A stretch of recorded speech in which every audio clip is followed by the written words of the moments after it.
Someone got laid off last week. 12 years at the company. Never missed a deadline. Never caused problems. Always did exactly what they were told. Their manager called them the backbone of the team. And then, one Tuesday morning, their badge stopped working. No warning. No conversation. Just gone. Meanwhile, the guy who constantly pushed back on his boss, who argued in meetings, who made everyone slightly uncomfortable, he got promoted. I want you to think about that for a second. Because this isn't a rare story. This happens every single day, in every industry, in every country. And if you think it can't happen to you, if you think doing your job well is enough to protect you, then this video might be the most important thing you watch this week.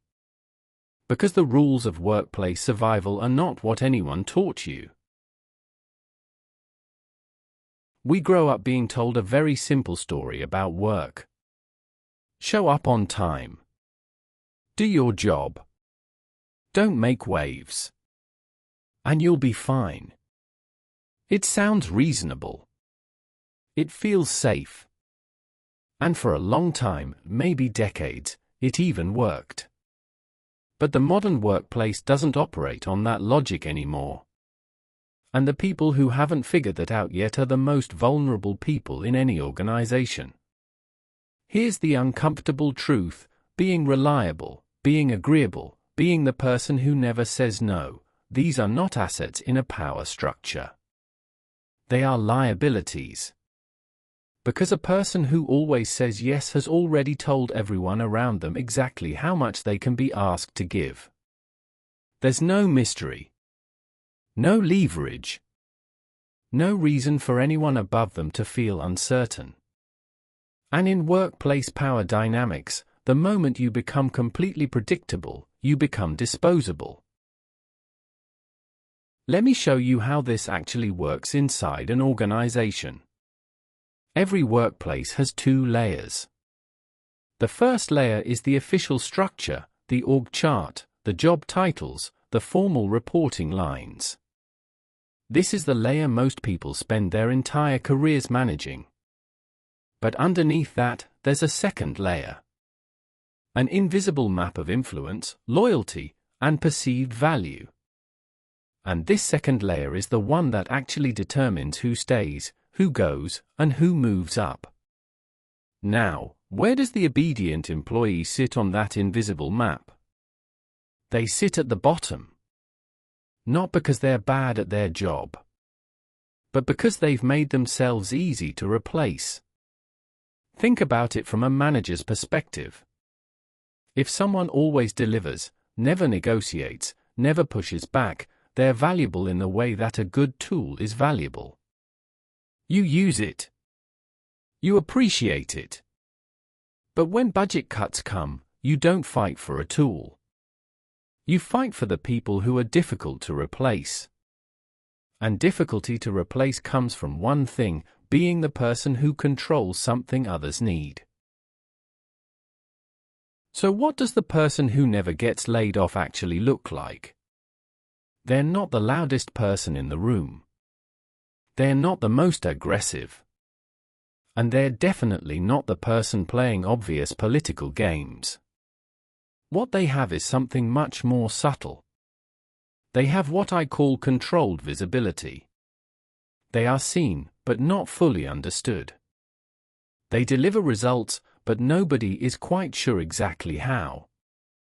They have relationships, but those relationships extend across multiple levels of the organization, not just upward.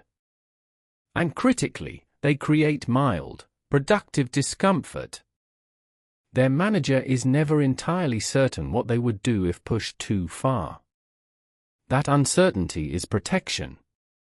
That uncertainty is leverage. The obedient employee has eliminated all of that uncertainty. They've made themselves completely transparent. And a completely transparent person, in a political environment, is not an asset. They're a liability waiting to be written off. Let me give you a real example. A few years ago, a mid-sized tech company went through a restructuring. 2 people were up for the same senior role. The first, call her Sarah, had been with the company for 7 years. Perfect performance reviews. 0 complaints. She did everything asked of her, and she did it well. The second, call him Marcus, had been there for 4 years. Good results, but not perfect. He'd pushed back on 2 major projects. He'd told his manager once, directly, that a strategy was wrong. He made people think. When the restructuring came, the decision took about 10 minutes. Sarah was let go. Marcus was promoted into the new role. What happened? Sarah had been optimized for the old structure. Marcus had been quietly building influence in the new one. He knew which direction the company was moving before anyone announced it. And he had positioned himself as essential to that future, not the past. So what do you actually do with this information? I want to give you 3 things to think about, starting this week. First, identify what you control that others need. Not what you do well. What you control.